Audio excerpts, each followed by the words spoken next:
Ce message vous est présenté par l'Assemblée chrétienne Le Tabernacle. www.letabernacle.net. Il y a dans notre marche avec le Seigneur, il y a des choses qui nous semblent ne pas être faciles. Nous aurions tendance à baigner dans la béatitude en disant maintenant que nous appartenons au Seigneur, c'est clean, tout va bien et tout va aller très bien dans ma vie. C'est sans compter qu'il y a un paramètre que nous négligeons, c'est nous-mêmes. Et c'est un paramètre de taille. Je parle pas de hauteur, hein. Je parle de ce que nous sommes.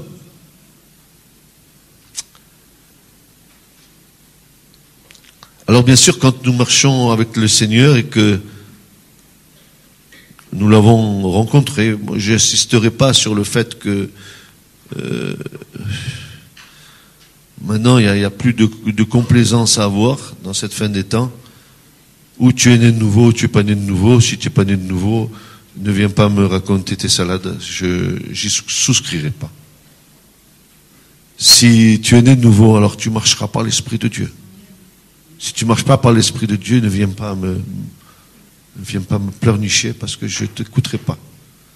Tu sais ce que tu as à faire. Si tu ne fais pas, c'est pas mon problème, c'est ton problème. Je suis pas ton substitut, je suis pas ton avocat, je suis pas le Seigneur. Et loin de l'être. Alors, il y a un moment donné, Paul qui disait, il disait clairement, mais laissez-moi tranquille. Laissez-moi finir ma course tranquille. J'ai accompli les choses que je devais faire devant le Seigneur. Désormais que personne ne vienne de me troubler. Et il avait raison, Paul.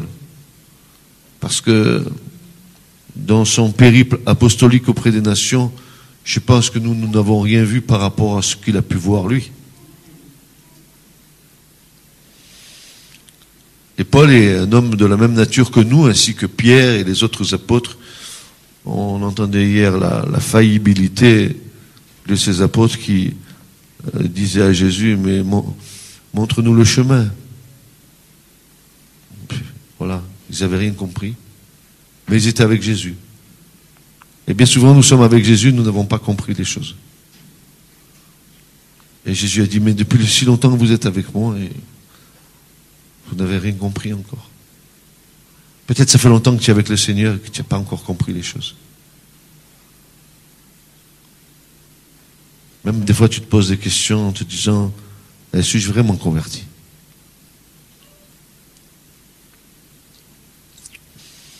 Donc, notre marche avec le Seigneur comporte des temps où on peut se réjouir, des temps de joie.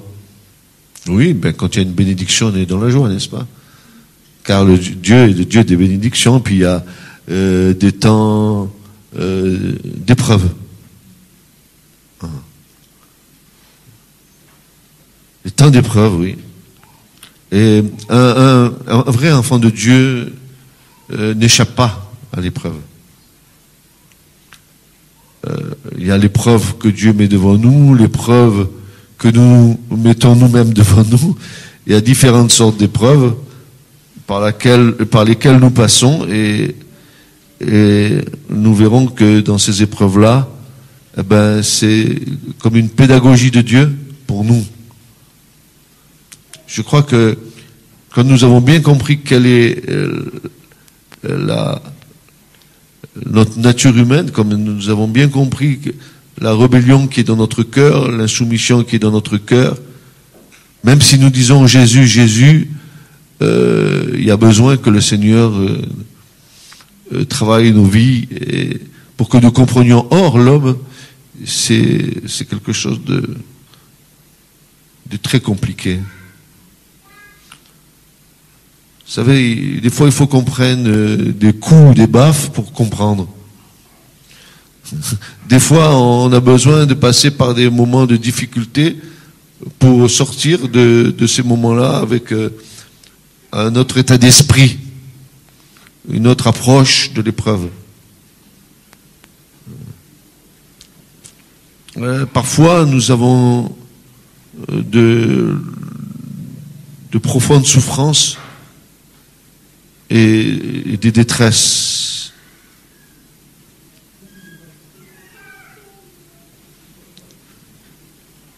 Oui, de profondes souffrances. Alors, ces profondes souffrances, elles viennent du fait que, écoutez, la vie est telle qu'elle est et que cela dépend de notre comportement dans la vie, de voir ce type de souffrance apparaître en nous.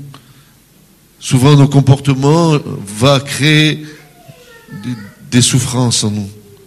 Parce que nos comportements ne sont pas justes devant Dieu et ça va engendrer des souffrances et des détresses dans notre âme que nous n'aurions même pas pu imaginer dans notre périple terrestre, tellement que parfois c'est surprenant de se trouver comme dans une fournaise ardente. L'Ecclésiaste dit qu'il y a un temps pour se réjouir, un temps pour pleurer, un temps pour naître, un temps pour mourir, qu'il y a des temps dans nos vies comme ça qui passent, et que dans ces temps-là de détresse, ceux qui appartiennent au Seigneur vont se trouver confrontés à une pédagogie du royaume de Dieu. Je crois que le Seigneur n'a pas d'autre moyen avec nous, nature rebelle, nature insoumise comme nous sommes, que de nous faire passer par de telles épreuves. L'épreuve n'est pas un mot péjoratif dans l'Écriture, mais plutôt un mot chargé d'espérance. Vous voyez, ça c'est des choses que l'Esprit de Dieu est en train de mettre sur mon cœur que je vous dis en ce moment. L'épreuve, voilà, d'où je sors ça, je ne sais pas. L'Esprit de Dieu le met sur mon cœur. L'épreuve pour un chrétien est chargée d'espérance, parce que et vous ne pouvez pas rentrer dans une épreuve avec le Seigneur sans en sortir avec un fruit de paix et de justice quelque part. C'est ce que dit au moins l'Écriture. Donc il y a un temps de pleurer, Ecclésiaste 3, verset 4. Un temps pour rire, un temps pour se lamenter et un temps pour sauter de joie. Voilà, il y a des temps comme ça. Et alors quand on passe par la lamentation ou pas, quand on passe par les pleurs, et voilà que ça nous plaît pas tellement. Nous aurions tendance à vouloir la bénédiction constamment. Ce que j'ai compris avec le Seigneur, et ce que vous avez sans doute vécu avec le Seigneur, c'est que dès que nous rencontrons le Seigneur dans notre vie, voilà que nous sommes archi bénis. Dieu nous encourage et nous bénit. N'est-ce pas vrai, quand nous avons rencontré le Seigneur?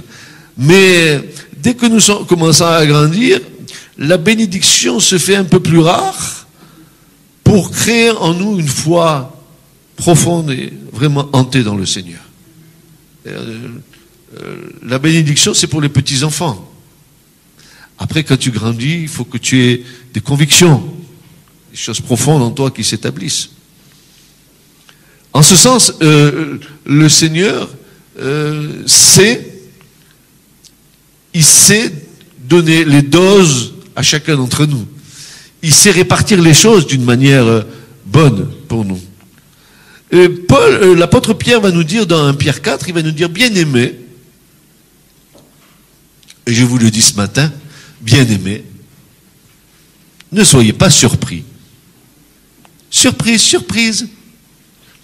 Ne soyez pas surpris comme d'une chose étrange qui vous arrive. Non. L'épreuve arrive, ne soyez pas surpris. Oh, pourquoi cette épreuve? Tu aurais pu me l'épargner. Pourquoi? C'est pas un bon Dieu. Pourquoi moi? Et pourquoi ça me tombe sur moi? N'a-t-il pas promis de me bénir? N'a-t-il pas promis de me donner de l'abondance? N'a-t-il pas promis les choses éternelles pour moi? Non, ne soyez pas surpris, bien-aimés, dit Pierre. Comme d'une chose étrange qui vous arrive, de la fournaise qui est au milieu de vous pour vous éprouver. Ouais, Seigneur, je t'aime. Seigneur, alléluia. Gloire à Dieu, au plus haut des cieux, paix sur la terre, au bon de... je vais éprouver ça. Voyons voir si ce que tu dis est vrai. Une petite épreuve. Je ne m'attendais pas à ça, Seigneur. Pourtant, je te dis alléluia et tout. Une petite épreuve. Voyons voir si ce que tu dis est en harmonie avec ce que tu fais. Alors l'épreuve arrive. Ne soyez pas surpris, bien-aimés, hein, de vous trouver comme au milieu d'une fournaise ardente. L'ardeur de l'épreuve. Hein, vous savez, l'épreuve, c'est pas toujours facile. Parce qu'elle a un but. C'est que Dieu, il a un problème avec nous. Hein. Je vous le dis tout de suite. Il a un problème avec nous. Et notre problème, vous voyez, c'est quand nous nous regardons à la glace et que nous nous trouvons beaux.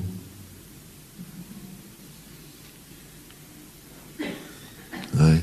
Je ne parle pas d'une beauté naturelle. Je parle d'une autosatisfaction de nos personnes. Alors Pierre va nous dire, ne soyez pas surpris comme d'une chose étrange. L'épreuve n'est pas une chose étrange. L'épreuve, c'est une discipline de Dieu. Qui vous arrive de la fournaise qui est au milieu de vous pour vous éprouver. Ah, voilà, l'épreuve arrive. Oh, pasteur, une épreuve. Qu'est-ce que tu peux faire, pasteur, pour moi? Ah, il y a l'épreuve. Que dit Pierre? Réjouissez-vous. Ah, donc je ne peux pas pleurer, pasteur. Il faut que je me réjouisse. Mais comment je peux me réjouir quand j'ai une épreuve? Ah bon. Vous voyez que Dieu n'est pas un Dieu à la mesure de l'homme. Dieu est Dieu. Il dit, il y a l'épreuve, mais dans cette épreuve, réjouis-toi. Ah non, je peux pas me réjouir si j'ai l'épreuve, tu comprends, Seigneur? Non, c'est trop dur pour moi, cette épreuve. Non, pourquoi tu me l'as mis sur le paletot? Je n'avais pas besoin. Regarde-moi, je te suis, je suis clean, je vais à la messe, je fais truc, Seigneur, pourquoi tu me fais ça?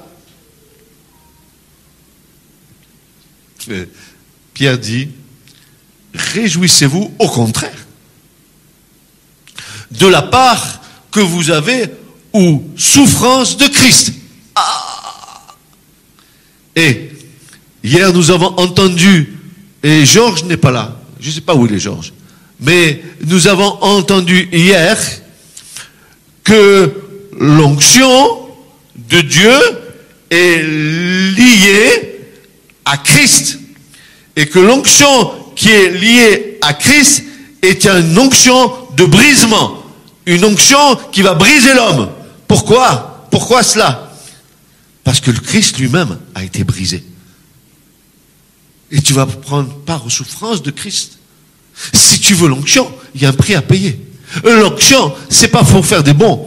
C'est pas pour tomber par terre. L'onction, c'est pour que tu puisses participer, lier aux souffrances de Christ pour en sortir la quintessence pour l'Église du Seigneur.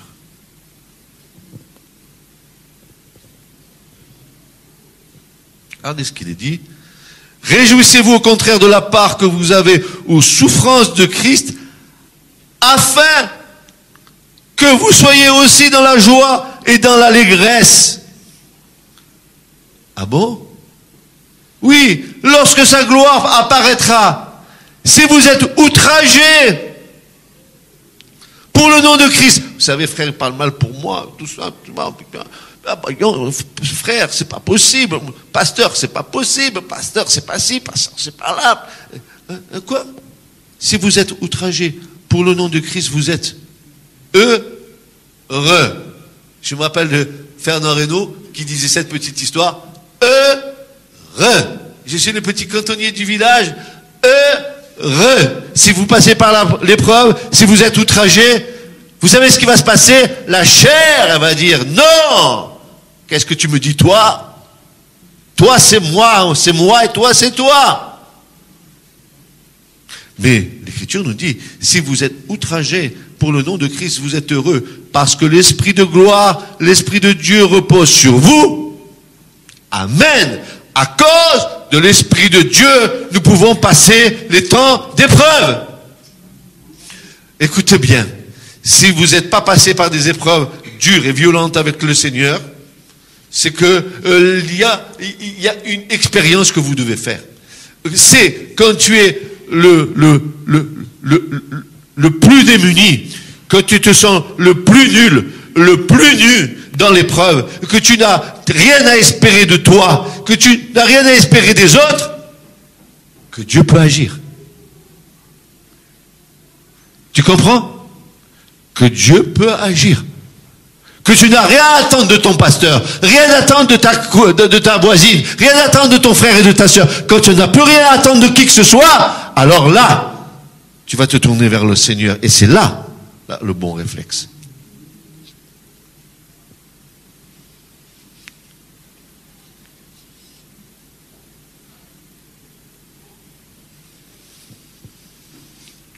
Mais, verset 16. Si quelqu'un souffre comme chrétien, ah bon, un chrétien ça souffre? Je pensais que c'était béni, moi. Hein, Didier? Un chrétien ça souffre? Moi je croyais que les chrétiens étaient bénis.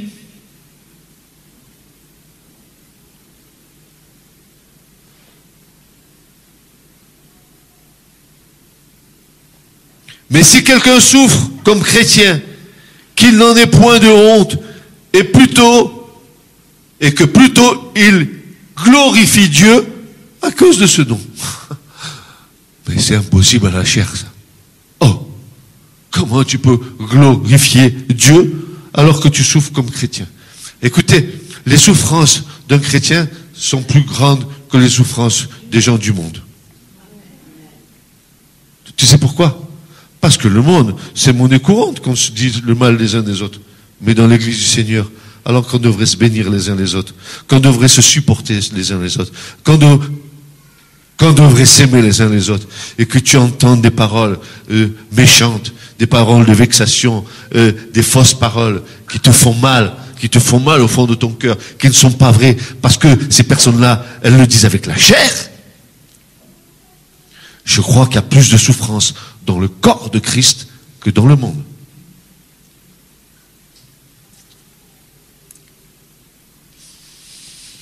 Il n'est pas dit que si quelqu'un souffre comme le monde, non, il est dit que si quelqu'un souffre comme chrétien, comme enfant de Dieu, au lieu de faire la tête comme ça, au lieu de faire comment on dit ça en espagnol, la trompa, qu'ils se réjouissent. Oui, je passe l'épreuve. Mais mon Dieu, le Dieu que j'adore, le Dieu que j'ai élevé dans mon cœur, il est capable de me donner au-delà de ce que j'espère et au-delà de ce que j'imagine dans mon épreuve.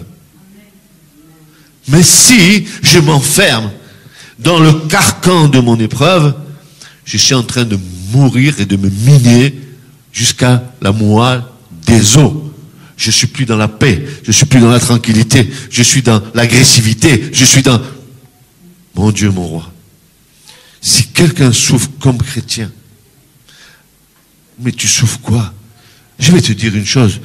Vous savez pourquoi on souffre? Parce qu'on souffre de nos propres fautes. On croit que nos fautes n'ont pas d'impact sur nos vies parce que Christ nous a pardonné. Non, vous vous trompez. Les fautes que Christ nous a pardonnées, nous en payons quand même les conséquences. Et ces conséquences que nous payons, nous ne pouvons pas les mettre sur le dos des autres. Nous devons les gérer nous-mêmes. Oui. Et le plus facile dans cette histoire, c'est de prendre ton problème et de le mettre sur le dos de quelqu'un d'autre. Ainsi, tu te déresponsabilises. Et puis tu dis maintenant, c'est ton problème et c'est de ta faute. Si ça ne marche pas. Tu comprends l'histoire?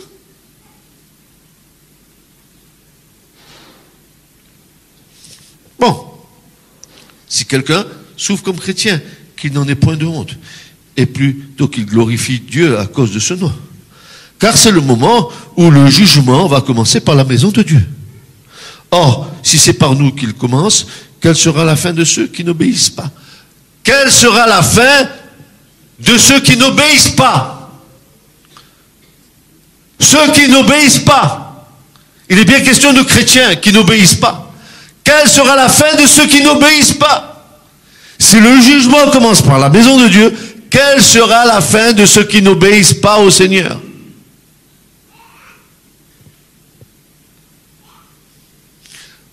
Le juste, il chute 7 fois. 7 fois Dieu le relève. Alléluia. Mais tu vas continuer à faire ton cinéma? C'est pour ça que Paul dit dans les Romains, qu'ainsi n'advienne. Non, je ne pécherai plus. Parce que 7 fois tu es tombé, 7 fois Dieu t'a relevé et tu persistes. Tu n'obéis pas. Alors on ne dit pas que l'épreuve, Dieu ne te bénit pas. Il t'a mis une épreuve. Mais attends, il t'a pas mis une épreuve. C'est toi l'artisan de tes propres épreuves avec lesquelles Dieu va travailler. Mais attendez, soyons clairs. Hein. Moi, je veux être clair avec vous.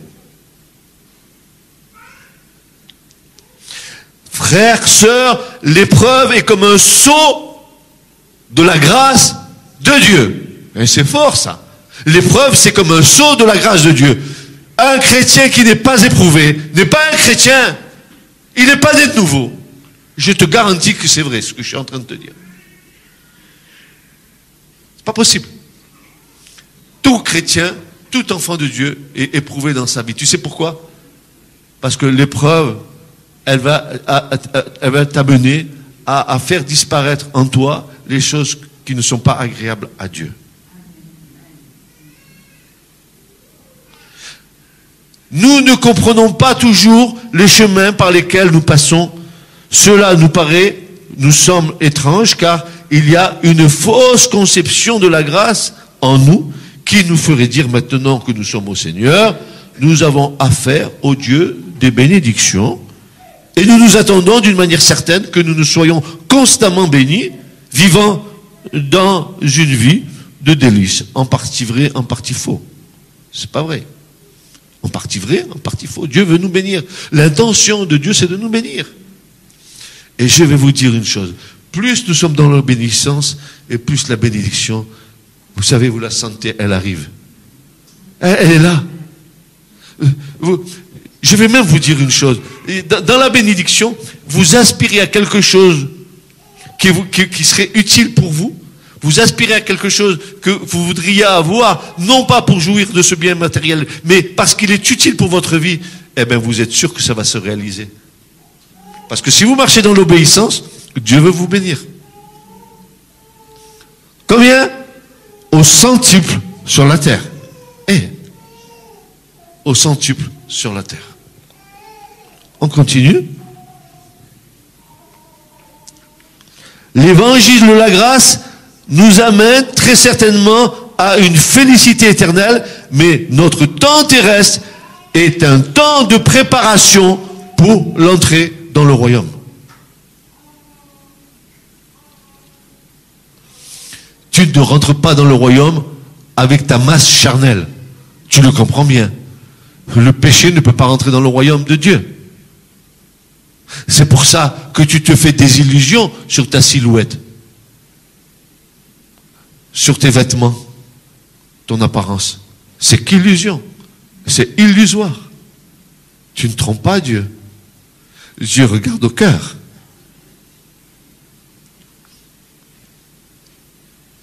C'est pas habillé avec des vêtements de chez Cardin que tu rentreras dans le royaume de Dieu. C'est nu, comme tu es venu, et nu, tu repartiras.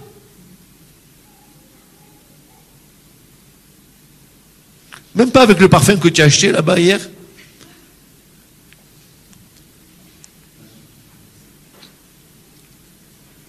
Le temps terrestre est le temps de la purification de notre âme.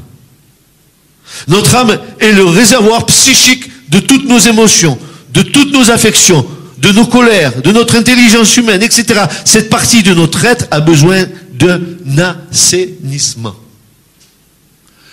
Vous savez, qu'est-ce qu'on fait aux fosses septiques? On les récure. On dit maintenant, vous mettez un produit dans la fosse et puis ça y est, ça va, biodégradable, vous allez voir, tout va partir. Nous avons besoin d'un récurage profond au fond de nous. Vous savez qu'il y a encore des parties de ténèbres en nous? Est-ce que vous le savez? Vous croyez que nous sommes lumière totalement? Si nous étions lumière totalement, ça se verrait, non?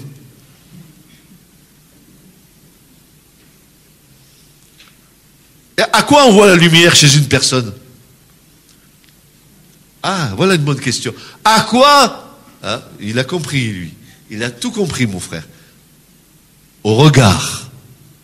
Si ton œil est dans la lumière, alors tout ton corps est dans la lumière. Et quand tu regardes le visage d'une personne, tu sais si elle est dans la lumière ou tu sais si elle est dans les ténèbres.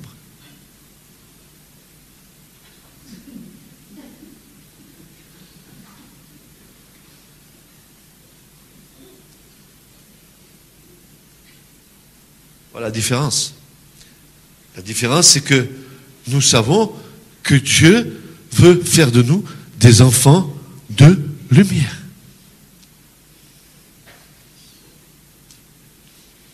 C'est cette partie-là qui a besoin de récurage.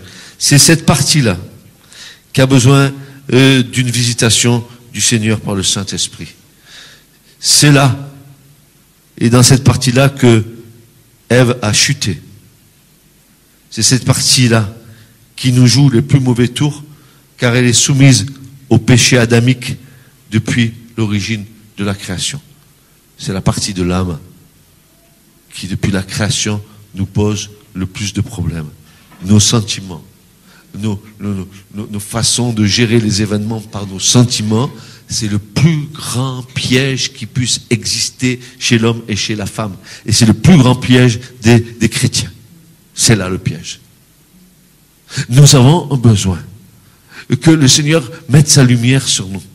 Nous avons besoin de la guérison, nous avons besoin de la thérapie, de la parole de Dieu sur notre âme. Est-ce que je me le fais comprendre? Nous avons besoin que la parole de Dieu vienne nous guérir dans nos sentiments. Pourquoi? Parce que l'Écriture nous dit que nous devons être animés des mêmes sentiments qui étaient en Christ Jésus. Alléluia. Mais Christ, c'est la parole. Et la parole de Dieu, elle a ce pouvoir thérapeutique de nous guérir dans nos sentiments. D'ailleurs, souvenez-vous ce que Paul dit aux Galates, que le fruit de l'esprit, c'est quoi? Ben, c'est la patience, c'est la bonté, c'est la maîtrise de soi, c'est la bénignité. Et il dit, dans de telles choses, il n'y a pas de loi. C'est pas une loi, ça vient de l'Esprit de Dieu. Alors, mesure ta marche avec le Seigneur. Mesure tes sentiments à la lumière de la parole de Dieu. Et tu verras ce dont tu as besoin.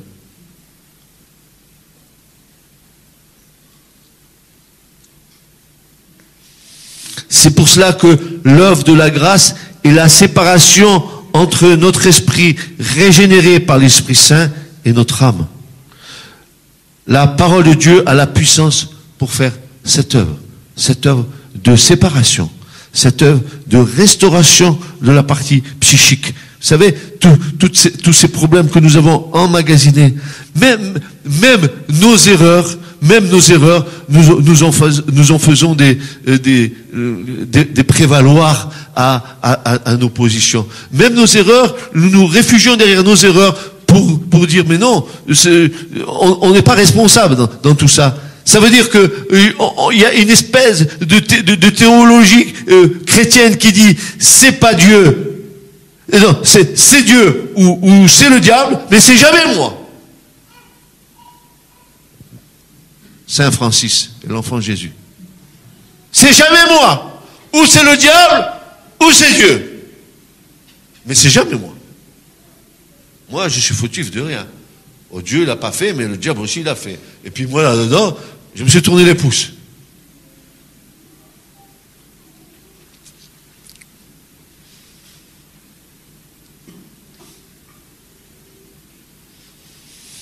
Ainsi, quand l'épreuve vient, la première réaction que nous avons est un apitoiement de notre âme qui a cette fâcheuse tendance de fixer le regard sur nous-mêmes au lieu de lever nos regards vers le Seigneur.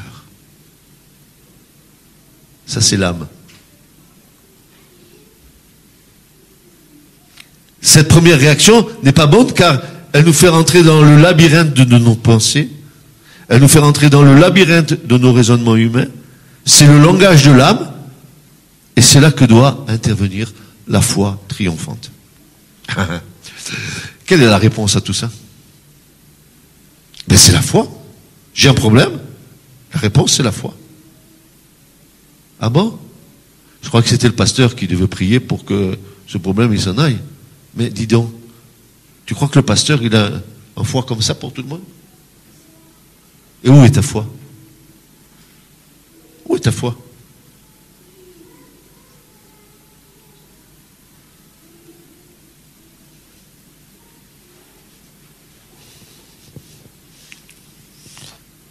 Avez-vous remarqué que beaucoup de personnes, lorsqu'elles ont des ennuis, s'empressent d'en jeter la responsabilité sur quelqu'un d'autre, pasteur, amis, collègues, sur le patron, la famille, ou même sur leur enfance, leur éducation, leur apparence physique, leur position sociale, ou sur toute autre excuse plus ou moins invraisemblable. Connaissez-vous beaucoup d'hommes ou de femmes qui admettent volontiers être les artisans de leurs propres difficultés ou de leurs propres échecs, ou coupables de s'être jeté la tête la première et en toute connaissance de cause dans des aventures qu'ils étaient incapables de gérer? Voilà le problème. C'est pas moi, c'est l'autre. Voilà le problème. Lorsque des personnes ont des ennuis, elles s'empressent d'en jeter la responsabilité sur quelqu'un d'autre. Je prends mon fardeau, au lieu de le poser sur Jésus, je vais le poser sur quelqu'un d'autre et il va lui dire, maintenant tu vas résoudre mon problème. Mais attends, mais je rêve. Ton problème, c'est ton problème, c'est pas le mien. Moi, je veux bien prier pour toi, mais ne me dis pas de résoudre ton problème, parce que tu vas le résoudre qu'avec le Seigneur, pas avec moi. C'est le Seigneur qui te donnera la solution à ton problème, pas moi. Moi, je peux te donner un conseil de la part de Dieu, mais je ne peux pas résoudre ton problème. D'ailleurs, il n'y a aucun d'entre nous qui peut résoudre le problème de l'autre. Ça, c'est clair. C'est le Seigneur. Et on a cette tendance de vouloir prendre notre problème et le poser sur les autres. Alors, on a fait des erreurs dans notre vie. On a fait des erreurs dans notre vie. Le fruit de cette erreur se présente devant nous, ça nous pose un problème. Et on dit, maintenant il faut que tu pries pour ce problème-là, parce que c'est plus mon problème, ça devient ton problème. Ben non, je rêve, c'est pas mon problème, c'est ton problème. À l'origine, c'est toi qui as fait la faute, c'est pas moi. Ne viens pas m'encombrer avec ton problème. Va devant Dieu et pose-le. Déposez vos fardeaux. Venez à moi, dit Jésus, vous tous qui vous fatiguez. Et je pense que le Seigneur est en train de nous dire, vous me fatiguez aussi, je vous l'ai déjà dit, venez à moi et posez vos fardeaux, et je vous donnerai du repos.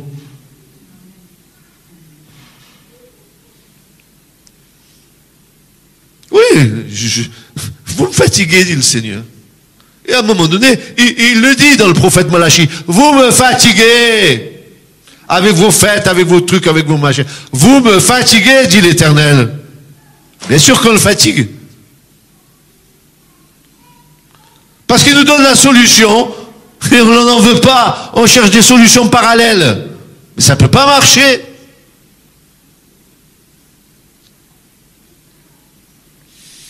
Combien il est plus facile de rejeter sur les autres le sentiment de nos propres échecs et de cette manière nous déculpabiliser en mettant notre responsabilité sur les autres. Allez, je m'en décharge, prends mon problème, et si tu ne le résous pas, c'est toi le fautif. Mais non! Eh bien ça c'est l'église du Seigneur. Je suis désolé, c'est l'église du Seigneur. Ce message vous a été présenté par l'Assemblée chrétienne Le Tabernacle. www.letabernacle.net